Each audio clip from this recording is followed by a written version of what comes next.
Was this any different? You're in a great starting lineup. Season starts. So isang magandang bawing panalo ang ginawa ng Golden State Warriors kalaban ng Phoenix Suns mga kaibigan.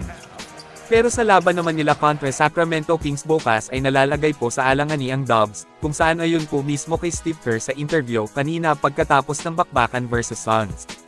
Ay out nga daw si Steph Curry kontra Kings, wala namang injury ang greatest shooter, pagpapahingahin lang ng kampo dahil back-to-back game po nila bukas ang Sacramento.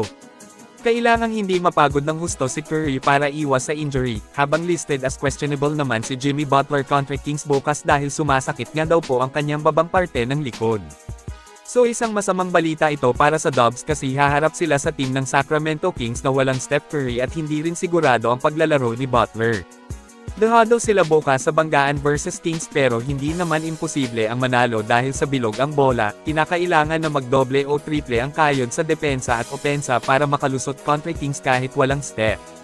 Ngayon ay dito naman tayo sa naging sagot nitong si Moses Moody patungkol sa kumbaga ano ba nga ba daw ang kanyang masasabi na hindi na siya kabilang ngayon sa starters ng team nila. Playing off the bench na lang itong si Moses dahil sa gumagana na ngayon si Jonathan Kuminga bilang starter ng Warriors. Napalitan ni JK si Moody, ani niya dito mga kaibigan na kumbaga ganyan naman nga daw ang buhay, pabago-bago ng sitwasyon, kinakailangan lang po talaga na palaging handa para makatulong sa grupo para manalo. Samantala bago tayo magtapos ay sipatin natin ulit ng mabuti ang ginawa ni Steph Curry versus Phoenix Suns, at isipin kung paano magiging malaking challenge para sa GSW bukas ang makalaban ng Kings na wala sa Dubs ang greatest shooter.